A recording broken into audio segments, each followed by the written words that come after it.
자, 이번에는 심리사회 모델 보도록 할게요. 38번입니다. 심리사회 모델에 대한 설명으로 옳은 것은 물어보고 있어요. 자, 1번 정신분석 이론, 자아심리학, 대상관계 이론, 그 외에 역할 이론, 그 다음에 의사소통 이론, 혹은 생태체계 관점 등의 영향을 받았어요. 영향을 미친 게 아닙니다. 그래서 1번은 틀렸습니다. 자, 2번 우리가 배우는 전체 모델 중에서 클라이언트의 현재와 미래에 초점을 두는 모델은요.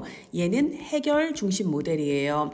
해결 중심 모델. 얘는 가족 치료 모델로 시작을 했는데 지금은 개인 상담에서도 사용되는 모델이고요. 그리고 얘는 사회 구성주의와 강점 관점을 토대로 하는 모델이기도 합니다. 자, 근데 기본으로 심리사회 모델은 현재에서 출발하지만 과거로부터 지금 이 문제가 어떻게 발달되어 왔는지를 고찰하는 측면이 있기 때문에 그래서 이제 특히 정신분석 이론의 영향을 받은 그런 측면으로 과거 그리고 현재에 조금 더 비중을 두는 측면이 있어요. 자, 그래서 2번은 틀렸습니다. 그래서 실천 기술론 문제에서 현재와 미래 초점 이러면 해결 중심 모델 이걸 떠올리세요. 자, 그 다음에 클라이언트의 수용과 자기 결정을 강조한다라고 얘기했는데요. 이거는 제가 수업 시간에 현수, 계자 이렇게 외우라고 했습니다. 기본으로 심리사회 모델의 실천 원칙 혹은 핵심 실천 가치로 현재에서 출발할 것, 클라이언트를 수용할 것,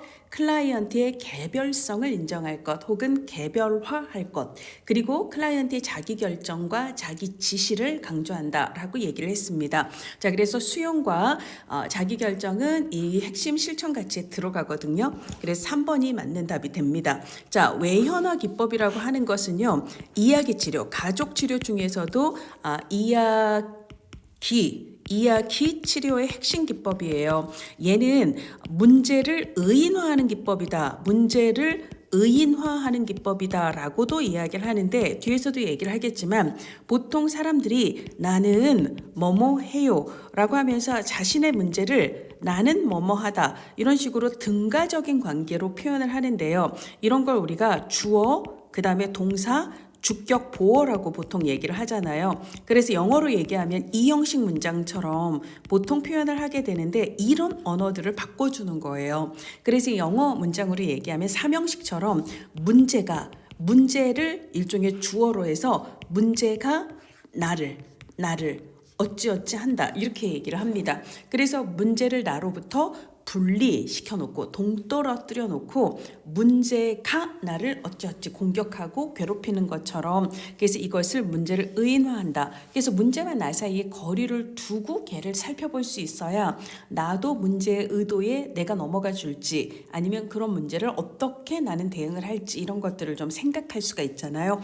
그렇게 도와주는 기법을 외현화 기법이라고 얘기를 하기도 하고요. 얘를 외재화 기법이라고 부르기도 합니다. 자, 그 다음에 인지 재구조화라고 하는 것은 기본적인 정서나 행동상의 문제는 핵심적으로 인지의 영향을 받는다. 따라서 문제 해결 혹은 문제에 대한 대처 혹은 문제 예방을 위해 가장 중요한 것은 인지를 변화시키는 것, 수정하는 것이다. 이것을 인지를 재구조화한다라고도 얘기하고 인지 재구성이라고도 번역을 해요. 그러면 인지 재구성, 인지 재구조화 기술을 사용하는 기법은 이건 모델은 뭐예요? 인지 행동 모델이 되는 거죠. 그래서 얘는 인지 행동 모델에 해당하는 이야기가 되지 심리사회 모델에 해당하지는 않습니다. 그래서 4번은 틀려요. 자, 그 다음에 인간의 내적 갈등도 이거는 심리사회 모델의 심리에 조금 더 가까운 거고요. 그 다음에 환경은 뭐예요? 심리사회 모델의 사회에 가까운 거죠. 그래서 심리사회 모델은 이 심리적인 것도 강조하고 사회적인 것도 강조를 한다는 점에서 앞전 모델이었던 정신역동 모델보다 조금 더 환경 쪽을 강조한다라는 측면이 있지만 아무래도 정신 분석 이론에 더 많은 영향을 받기도 했고 이게 이제 초기 쪽 모델에 가깝다 보니까 실제로는 많은 내용이 이 심리 내적인 갈등에 더 많이 치중해 있다라는 비판을 받게 됩니다. 그래서 환경을 더 강조한다라는 비판을 받는다. 얘는 옳지 않은 진술이 돼요. 자, 그래서 38번의 답은 3번이 되겠습니다. 자, 이번에는 39번으로 가도록 할게요. 사회복지 실천에서 사용되는 기술과 그 예가 옳은 것을 모두 고른 것은 그러니까 우리가 실제 시험에서 이런 문제를 볼 때는요, 이게 무슨 모델이다라고 얘기를 하지 않았기 때문에 문제에 써진 내용을 보고 이거 무슨 모델이네? 라고 생각할 수 있어야 돼요. 자, 직접적 영향주기, 그 다음에 발달적 고찰. 얘네들은 뭐죠? 얘네들은 둘 다 심리 사회 모델에 해당하는 이야기입니다. 그래서 우리가 심리 사회 모델의 핵심 기법은 기본으로 직접적인 개입도 있고 그 다음에 간접적인 개입도 있다라고 말씀을 드렸고요. 이 직접적인 개입을 우리가 어떻게 외우라고 했죠? 발달 요인, 암기를 하시는 게 좋습니다. 시험을 위해서는 발달 요인 직접 탐지라고 외우라고 했어요. 자, 그래서 기본으로 발달적 고찰이 있고 그 다음에 유형 역동 고찰이 있고 그 다음에 인간과 자신을 둘러싼 환경 혹은 상황에 대한 고찰이 있고 직접적 영향주기라고 해서 사회복지사가 자신의 의견이나 제안이나 조언이나 권고나 충고를 직접 해주는 거, 그 다음에 탐색을 위해서 세세하게 얘기해달라고 얘기하면 세세하게 기술을 하다가 자신의 감정을 환기시킨다라고 얘기했고 그럴 때 필요한 게 주로 지지가 된다라고 얘기를 했어요. 그러니까 우리가 발달적 고찰과 직접적 영향을 보면 시험 문제에서 이건 심리사회 모델이야 라고 생각을 하셔야 되는 거죠. 그에 비해서 외연화는 아까 뭐라고 얘기했죠? 얘는 이야기 치료, 그래서 문제를 의인화하는 기법이다 라고 이야기를 하면서 얘는 외재화라고도 부른다라고 말씀을 드렸습니다. 자, 그 다음에 이제 재보증이라고 하는 것은요, 얘는 실천 기술론에 앞서서 실천론에서 다양한 면접 기법들을 얘기를 하게 되는데요. 다양한 면접 기법들 중에 재보증 기법이라는 걸 이미 공부를 했어요. 자, 그러면 외연화는 아까 제가 말씀을 드렸습니다. 내가 뭐뭐 하다가 아니라 문제가 나를, 그렇죠. 게으름이 나를, 우울한 생각이 나를 괴롭혀요. 이런 식으로 표현하는 거라고 말씀을 드렸고요. 그럼 재보증이라고 하는 것은요, 보증을 해주는 거예요. 누가 누구를? 사회복지사가 클라이언트를. 왜 보증을 해주죠? 아무도 믿어주지 않아요.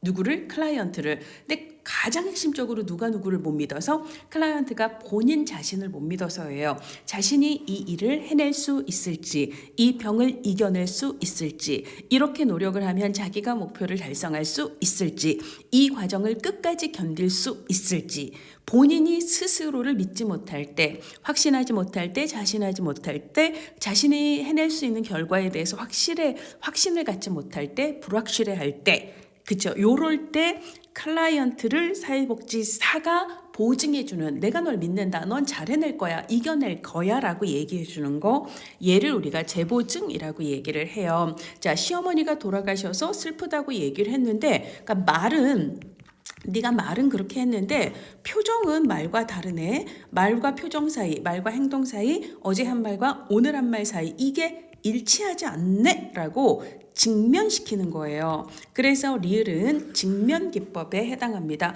그리고 이 직면 기법은 우리가 이제 배웠던 모델들 중에서는 정신 분석 모델, 정신 역동 모델에서 많이 사용하는 거고요. 그 다음에 재보증 기법은요, 뒤쪽에 이거는 이제 심리사회, 우리가 이제 배웠던 심리사회 모델에서 직접 개입 중에 지지가 있다라고 얘기했고, 지지는 우리가 비언어적으로도 지지할 수도 있고 언어적으로도 지지할 수 있다라고 얘기했고요. 언어적 지지의 가장 대표적인 형태가 격려와 재보증이다라고 이야기를 하기도 했습니다. 그러니까 얘도 이제 넓게 보면 심리사회 모델의 주된 기법 중에 하나다라고 얘기를 할 수가 있죠. 근데 어쨌거나 리을은 직면에 해당하는 얘기라서 틀려요. 자, 그 다음에 기억을 보시면 직접적 영향이라는 건 사회복지사가 클라이언트에게 자신의 의견과 조언을 제시하는 거예요. 자, 담임 선생님 한번 만나보는 게 좋을 것 같다라는 의견을 제시했기 때문에 얘는 직접적 영향이 맞습니다. 자, 그 다음에 외연화, 며느리에게 심하게 하셨다고 말씀하셨는데 근데 구체적으로 그게 어떻게 했다는 얘기냐. 자, 클라이언트가 한 메시지 혹은 메시지가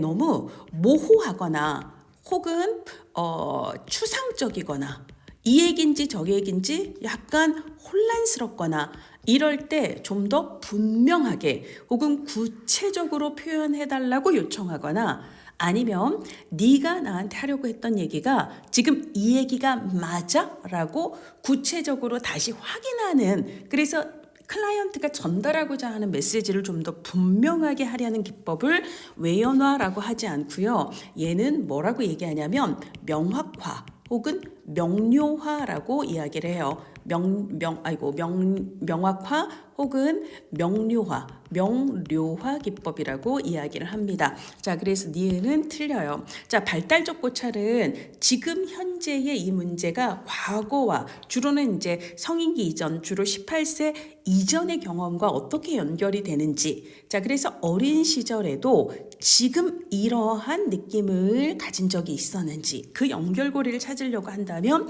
얘는 발달적 고찰에 해당합니다. 그래서 디귿은 맞아요. 자, 그래서 39번 문제에서 옳은 것은 기억과 디귿 두 가지라고 볼 수가 있습니다. 자, 이번에는요 40번으로 넘어가도록 할게요. 심리사회 모델의 개입기법으로 옳지 않은 것은, 자, 이거는 우리가 앞서도 이제 얘기했지만 직접 개입이 있고 그 다음에 간접 개입이 있다라고 얘기를 했고요. 그 다음에 직접 개입에는 발달, 유인, 직접, 탐지가 있다라고 말씀을 드렸어요. 귀찮긴 하지만 반복하면서 외우시면 됩니다. 자, 그러면 발달적 고찰 얘가 되는 거죠. 발달 과정의 반영적 고찰 여기에 해당합니다. 그 다음에 유형 역동 고찰이 있어요. 유형 역동에 대한 반영적 고찰이 있습니다. 그 다음에 인간 상황에 대한 고찰은 지금 제시가 되지 않았고요. 그 다음에 직접적인 영향을 준다라는 건 내가 강조를 하거나 제안을 하거나 충고를 하거나 독려를 하거나 의견을 제시하거나 조언을 하는 거거든요. 그러니까 요거는 직접적 영향 주기 맞습니다. 자, 그 다음에 이제 탐색. 이거는 탐색 뭐죠? 기술이에요. 기술, 디스크립션을 다른 말로 자세하게 묘사한다라고 얘기를 하고요. 그러다가 환기 이렇게 얘기를 했잖아요. 그런데 여기 탐색, 환기는 맞는데요. 속어는 기술, 자세하게 기술하는 거하고 완전히 다른 얘기예요. 그래서 2번은 옳지 않습니다. 자, 그 다음에 지지하기는 언어적인 것도 비언어적인 방식도 있고 언어적인 방식도 있는데 언어적인 방식의 격려와 재보증이 대표적이다라고 이야기를 했거든요. 자, 그러니까 격려와 재보증은 맞는 이야기가 되겠습니다. 자, 그래서 40번의 답은 2번이 되는 거죠. 자, 그 다음에 41번을 보도록 하겠습니다. 심리사회 모델의 형성은 여러 이론의 영향을 받았거든요. 자, 그래서 가장 대표적인 건 정신분석 이론, 그리고 인간 상황에 대한 고찰은 생태체계 관점의 영향을 받았다라고 얘기했고요. 그 외에 에릭슨의 자아심리 이론, 그 다음에 역할 이론, 그 다음에 이제 프로이트 정신분석 이론에서 조금 더 발전이 돼서 어린 시절 주로 이제 애착 대상이었던 양육자와 나 사이의 관계에서 이 양육자를 내 내면의 대상으로 지각을 해서 그 사람과 나 사이의 관계, 어린 시절 관계가 평생의 대인관계에 영향을 미친다라고 보는 대상관계 이론, 그리고 의사소통 이론은 다 맞습니다. 자, 그런데 사회 구성주의 이론에 영향을 받은 건 어떻게 보냐면 구성해 이야기예요. 구성의 이야기를 구성해라고 외우셔도 상관없습니다. 구성의 이야기, 사회 구성주의 이론은요, 해결 중심 모델하고 이야기 치료, 우리가 아까 대표적인 개입 기법으로 외제화, 외연화 얘기했었잖아요. 자, 요 모델에 영향을 준 게 사회 구성주의고요. 얘는 70년대 후반에 나와서 심리사회 모델 이후에 등장을 했던 이론이기 때문에 영향을 줄 수가 없는 구조가 돼요. 자, 그래서 5번이 옳지 않은 답이 됩니다. 자, 그 다음에 42번으로 가도록 하겠습니다. 자, 심리사회 모델의 주요 기술이 아닌 것은, 이거는 여러분들이 보자마자 답을 찾으실 수 있어야 돼요. 발달, 직접, 탐지 이렇게 되죠. 그러면 역설적 의도가 답이라는 것을 보자마자 알 수가 있습니다. 자, 그럼 역설적 의도에 대해서 얘기를 해보도록 할게요. 얘는요, 역설적 의도는 우리가 뒤쪽에서 살펴본 가족 치료 모델들 중에서 전략적 가족치료 모델의 핵심 기법이에요. 그래서 암기, 지금 미리 말씀을 드리면 암기할 때는 이렇게 외우시면 돼요. 전력 재순환. 자, 그래서 전략적 가족치료는 역설적 의도, 그 다음에 재명명, 그 다음에 순환 질문, 요게 이제 대표적인 기법이 돼요. 그래서 역설적 의도라고 하는 것은 문제가 되고 있는 그 증상을 더 유지하거나 강화하도록 지시하는 기법을 얘기합니다. 자, 문제가 되고 있는 그 증상을 유지 하라고 얘기하는 건, 예를 들자면 부부싸움이 심한 부부에게 일주일에 2번은 부부싸움을 하라라고 얘기를 하거나, 우울한 생각에 너무 많이 빠져드는 사람에게 우울한 생각을 하루에 10가지씩 적어 보아라 라고 하거나 지시를 하거나, 그래서 아니 저 사람이 내가 힘들다는데 왜 그걸 더 하라고 하지? 라는, 이거 말도 안 되는 거 아니야? 라고 느껴지는 그런 지시를 내린다는 거예요. 이런 걸 우리가 역설적 지시, 역설적 의도라고 얘기를 하는데, 보통의 사람들은 상담 초반부에 양가 감정을, 그러니까 도움을 받으려고 오긴 했지만 그대로 있을까라고 하는 뒷걸음질 치는 마음이 항상 공존을 하게 되기 때문에, 그러니까 변하고 싶은 마음과 그 다음에 그냥 그대로 있고 싶은 마음이 항상 공존하는 상태로 초기에 찾아온다는 말이에요. 그럴 때 보통 이제 누군가가 변화하자라고 얘기하면 우리가 작용 반작용이라고 얘기를 하잖아요. 그럼 이쪽 마음이 갑자기 그냥 하지 말을까, 이게 막 올라와요. 이런 걸 우리가 양가 감정 때문에 올라오는 마음을 저항심리라고 얘기를 하는데요. 이걸 역으로 이용한 기법이 역설적 의도라고 생각하시면 돼요. 그래서 당연히 보통의 상담자들은 나의 변화를 위해서 막 이끌 거라고 생각을 했는데, 오히려 그대로 계속 그걸 더 하라라고 얘기를 하면 오히려 작용 반작용으로 이 마음이 더 올라오는, 아니 내가 변하고 싶어서 기껏 고민해갖고 여기까지 왔는데 막 이러면서 변화하고 싶은 마음이 불쑥 올라오는 거거든요. 자, 이런 저항 심리를 역으로 이용해서 치료적 효과를 내려고 하는 전략적 가족치료 모델의 핵심 기법을 역설적 지시라고도 얘기하고, 역설적 의도라고도 얘기하고, 역설적 개입이라고도 이야기를 합니다. 어쨌거나 심리사회 모델의 기법은 아닌 거고요. 자, 이번에는 43번으로 가보도록 할게요. 심리사회 모델의 개입 기법에 관한 설명으로 옳지 않은 것은, 자, 일단 지지하기, 자, 발달 요인 직접 탐지 보면 발달적 고찰 나왔고요. 그 다음에 발달 인간 상황에 대한 고찰, 직접 탐지, 타이틀은 다 맞았어요. 그럼 내용을 보셔야 되는데, 자, 그럼 발달적 고찰이라는 것은, 자, 18세 이전의 어린 시절, 그러니까 성인기 이전 과거의 생애 경험이 현재에 어떤 영향을 미쳤는가를 고찰하는 거거든요. 그러니까 3번은 맞습니다. 자, 그 다음에 요형 역동, 그러니까 인간 상황에 대한 고찰은요. 자, 인간, 그리고 나를 둘러싼 상황을 고찰한다는 거예요. 그리고 얘네들이 나에게 어떤 영향을, 나는 그래서 걔네들한테 어떻게 대응을, 요런 걸 고찰하겠다는 거거든요. 그러니까 나 자신도 살펴보고 나의 주변도 살펴보고 나와 주변 사이의 상호작용도 살펴보는 거, 이게 인간 상황에 대한 고찰의 핵심입니다. 자, 그래서 클라이언트의 지각 방식, 그 다음에 나는 어떤 신념을 갖고 있는가, 근데 나를 둘러싼 외부는 나에게 어떻게 하라고 하는가, 그래서 나는 걔네들한테 어떻게 하는가, 이런 걸 고찰하는 것은 인간 상황에 대한 고찰이 맞습니다.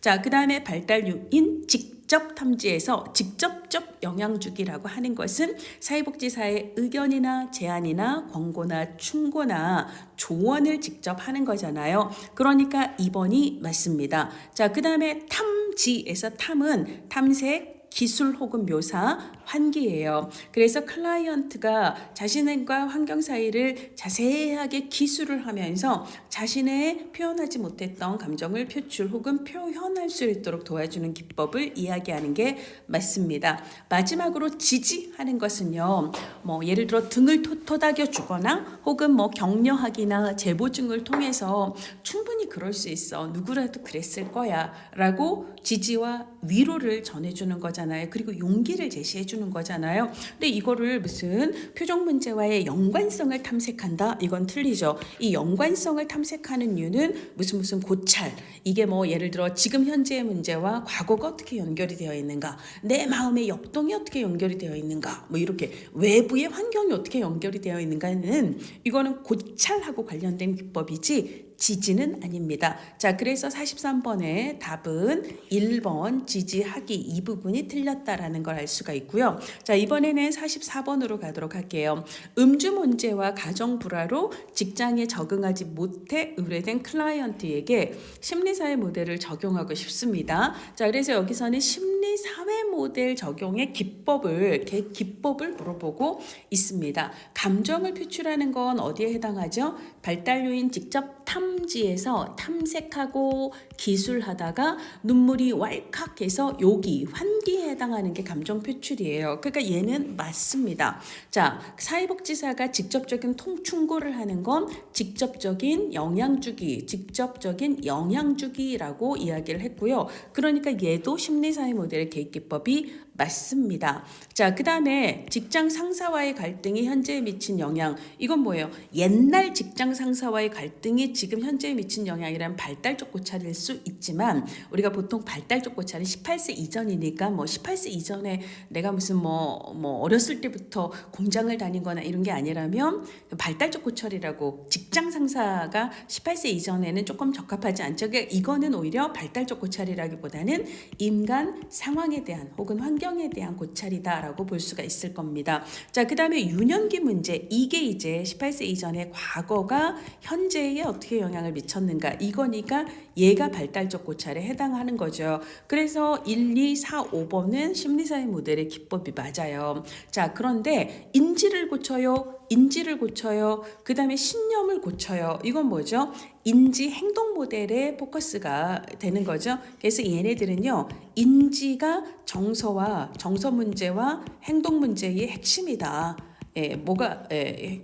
행동 문제의 핵심이다. 뭐가 아니라 객관적인 사건 자체가 아니라 이게 아니라 그 사건에 대해서 내가 주관적으로 어떻게 생각하는가, 주관적인 인지, 그러니까 결국 생각하기 나름이다 해서 이것을 의지의 문제다라고 이야기를 하기도 하죠. 그러니까 이 사람의 인지에 어떤 오류가 있는지를 확인해서 이걸 수정해야 결과적인 문제가 바뀐다라고 얘기하는 거. 그래서 44번은 3번이 답이 됩니다. 얘는 인지 행동 모델에 해당하는 개입기법이다라고 이해를 하셔야 돼요. 자, 이번에는 45번입니다. 심리사회 모델의 개입기법에 관한 설명으로 옳지 않은 것은 발달, 지지, 탐색기술, 환기. 일단 타이틀은 다 맞다라는 걸 우리가 확인할 수 있고요. 자, 그 다음에 4번 5번은 뒤쪽으로 갈게요. 자, 옳지 않은 걸 고르는 거예요. 발달적 고찰, 현재의 기능이나 영향에 가족의 기원,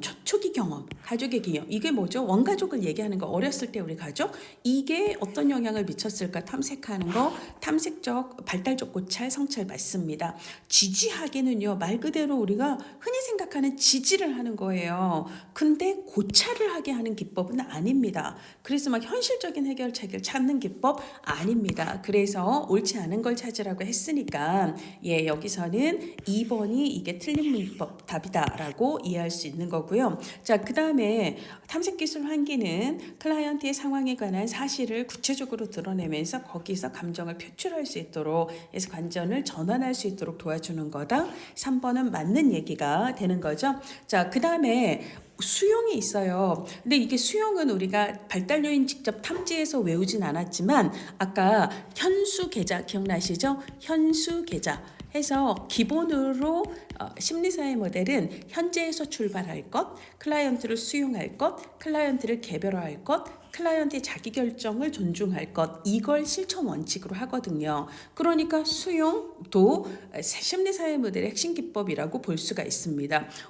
온전과 친절한 태도로 클라이언트의 감정이나 주관적인 상태를 감정 이 두 글자로 얘기하면 공감이에요. 사실 이거 영어 똑같거든요. 그래서 같은 얘기입니다. 이거 우리가 이제 흔히 생각하는 수용이라는 거 잘 표현한 거 맞습니다. 직접적 영향주기는 클라이언트에게 사회복지사가 제안을 하거나 조언을 하거나 설득을 하는 걸 얘기합니다. 그래서 4번과 5번은 맞는 이야기예요. 그래서 이 문제의 답은 2번임을 알 수가 있습니다. 자, 이번에는요 46번으로 가도록 할게요. 심리사회 모델의 개입기법에 관한 설명으로 옳지 않은 것은 자 일단 직접 개입과 간접 개입으로 구분이 되는 거 맞습니다. 자 그다음에 직접적 영향은 주변인에게 영향력을 행사하여 환경을 변화시키는 개입이다. 우리가 간접적 개입은요 환경을 변화시키는 개입 기법이에요. 근데 직접적인 것은 클라이언트를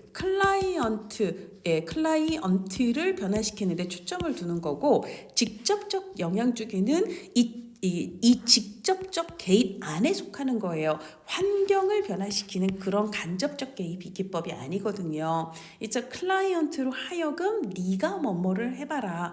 그건 하지 말라라고 얘기를 하는 거라서요. 요거는 옳지 않은 내용입니다. 자, 그래서 2번이 옳지 않다라는 걸 바로 알 수가 있습니다. 자, 그 다음에 탐색 기술, 탐색 묘사 환기는 자신의 상황과 감정을 말로 구체적으로 표현을 하게 함으로써 감정을 표출함으로써 전환을 할 수 있도록 하는 기법 맞습니다. 자, 지지는 이해해주고 격려해주고 확신을 갖게 해주고 이 확신을 갖게 해주는 기법이 제 보증이었잖아요. 요런 걸 표현해주는 기법이 맞고요. 유형 역동에 대한 고찰 혹은 성찰은 자신의 성격, 자신의 행동 패턴, 자신의 감정의 패턴 요런 걸 이해 혹은 인사이트, 통찰할 수 있도록 돕는 기법이 맞습니다. 그래서 46번은 답이 2번이에요. 자, 47번으로 갈게요. 다음 사례에서 활용한 심리사회 모델의 개입 기법은 지금까지의 방법이 효과적이지 않다면 다른 방법을 시도해보면 어떨까? 가족상담 참여해보면 어떨까? 라고 제안을 하는 거죠. 혹은 권고를 해보는 거예요. 혹은 조언을 해보는 거예요. 누가? 사회복지사가 클라이언트에게 요걸 직접적 영향 주기라고 이야기를 하죠. 그래서 답은 2번입니다. 자, 48번 문제를 보시면 심리사회 모델에 관한 설명으로 옳은 것을 모두 고른 것은 심리사회 모델을 체계화하는 데 가장 영향을 많이 미친 3인방은요. 1. 메리 리치몬드. 그래서 메리 리치몬드는 1917년에 최초의 교재인 사회 진단이라는 책을 쓰면서 프로이트 정신분석에 영향을 받은 진단주의 학파의 성향이 짙은 그런 교과서를 만들었죠. 그래서 근데 이제 거기 앞에 사회라는 말을 붙이면서 단순히 정신 내면에 대한 문제뿐만 아니라 사회라는 그래서 환경 속에서 인간을 보자라는 관점을 같이 견지를 했다라는 거. 그다음에 이제 두 번째는 해밀턴이죠. 고든 해밀턴이라고도 하고 해밀턴이라고도 하고 자, 이분은 심리 사회라는 말을 처음으로 사용을 했던 분이고요. 그다음에 이제 플로렌스 홀리스 세 번째로 이분이 실천 모델로서의 심리 사회 모델을 처음으로 이제 책으로 펴내서 이론적으로 체계화한 사람입니다. 자, 메리 리치몬드와 고든 해밀턴, 플로렌스 홀리스는 모두 다 이제 초기의 학자들이라서 진단주의자로 구분이 됩니다. 프로이드 이론의 영향을 많이 받았던 사람들인 거죠. 그래서 1번은 기억은 맞습니다. 자, 이런 문제를 보실 때는요. 기억이 맞다 싶으면 2, 3, 4를 날리셔야 돼요. 자, 그러면 니은이나 디귿만 확인해도 답을 찾을 수가 있는 거죠. 직접적 영향 주기는 언제나 이런 건 틀리죠. 시적절할 때 필요할 때 사용하는 거지 어떤 기법이라도 언제나 막 사용하는 건 아니잖아요. 그렇잖아요. 자, 그래서 니은이 틀렸다라는 걸 알면 당연히 1번이 답이 될 수밖에 없는 구조가 되죠. 그래서 시험 볼 때는 그렇게 전략을 차시고요. 그다음에 이제 환기, 우리가 이제 탐색 기술 환기라는 게 있는데 클라이언트의 감정을 표출시켜요. 근데 어떤 감정? 주로는 부정적인 감정이죠. 왜? 원한이나 분노나 슬픔이나 이런 좌절감이라든지 이런 것들은 누구에게 편히 표출을 하지 못할 채 마음속에 계속 억누르고 살았거든요. 보통 이제 다른 데서는 표출할 수 없었던 감정을 표출을 시키는 거니까 디귿은 옳지 않다라고 보셔야 됩니다. 자, 우리가 이제 직접 개입도 있고요. 간접 개입도 있어요. 간접 개입의 핵심은요. 환경을 변화시키는 거예요. 그러니까 환경을 조정한다라는 말은 맞습니다. 그래서 기억 리을이 맞다라고 답을 찾으셔야 되겠죠. 자, 이번에는요. 49번으로 가보도록 하겠습니다. 자, 29번이에요. 다음 사례에서 활용한 심리사회 모델의 개입 기법은 어려운 사람들과 친밀감을 높이기 위해 당신이 자주 사용하는 행동의 패턴이 있는 것 같지 않느냐. 이게 뭐예요? 이 패턴은 역동하고 비슷한 거예요. 혹은 유형하고 비슷한 거예요. 그래서 답은 유형 역동성 고찰입니다. 그래서 예를 들자면 불편한 사람이 있을 때 오히려 내가 그 사람에게 더 막 과도하게 친절하려고 애쓰면서 에너지 소모가 너무 많이 돼서 이게 그런 게 있지는 않은지 뭐 이런 것들 있잖아요. 사실 지나쳐도 되는데 너무 많이 그 사람한테 이렇게 과도한 뭔가를 쓰게 되는 그러고 되게 후회하는 패턴이 반복되지는 않는지 이런 것들은요. 내가 사람들과의 관계에서 주로 보이는 패턴이에요. 그리고 이제 왜 그런 패턴이 나타나는지는 보통 방어 기제하고 연결이 되는 경우가 많잖아요. 그래서 이런 거는 유형 역동고찰에 해당한다라고 생각하시면 되겠습니다. 자, 일단 여기서 쉬고 인진동 모델 문제로 가도록 하겠습니다.